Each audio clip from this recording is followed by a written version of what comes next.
And in light of all this, today Austin leaders provided an update on what's being done to keep 6th Street and the heart of local nightlife safe. We previously reported about plans to open 6th to vehicle traffic every day of the week, an area that's typically closed off during the weekends. And KXAN Sarah Alshay shares how Austin police say that it'll keep people safe, but concerns still linger with bar managers.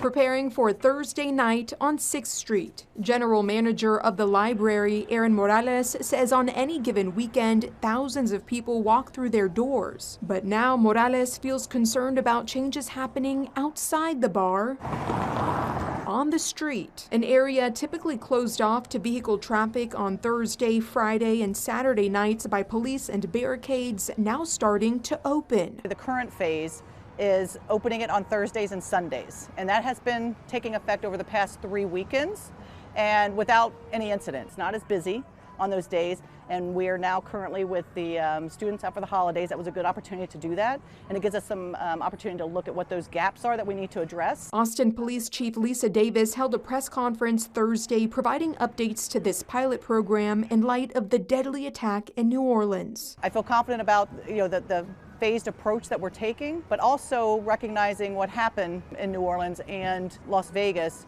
We do need to take some steps. So these next couple weeks we will see increased presence of officers, not just in the downtown area, but throughout the city, as well as extra equipment here to block off 6th Street. According to a previous email sent from city staff to stakeholders, goals include create expanded and dedicated pedestrian areas for more organized lines and walking pathways, reduce the need for street closures, enhance safety, and use officer staff time more efficiently. Davis says security upgrades will include taller curb edges that are about 12 to 18 inches high, as well as balusters nailed into the ground installed in the parking spaces along 6th Street. It was supposed to come in, I believe, January 9th, and we've already been told that that's been pushed back. It's being delayed.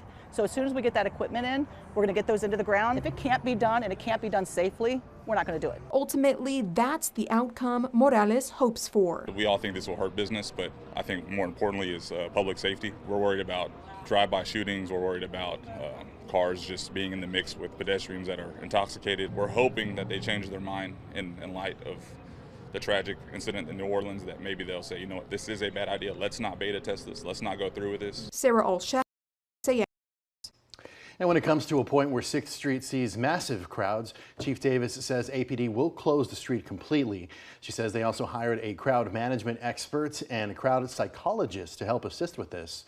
Now, Stream Realty, which owns dozens of properties on the street, sent a statement to KXAN about these plans, writing, quote, after years of working with other stakeholders, including the city of Austin, on how to bring 6th back to its historical position as Austin's signature downtown neighborhood, Stream, along with other business and property owners, believe opening the street to traffic will help to mitigate the risk and increase safety by limiting large gatherings in the middle of the street. Austin City Council member Zob Kadri also tells KXAN that his office checked with Transportation and Public Works staff today. He was told the department is already looking into having bollards as part of the Congress Avenue redesign.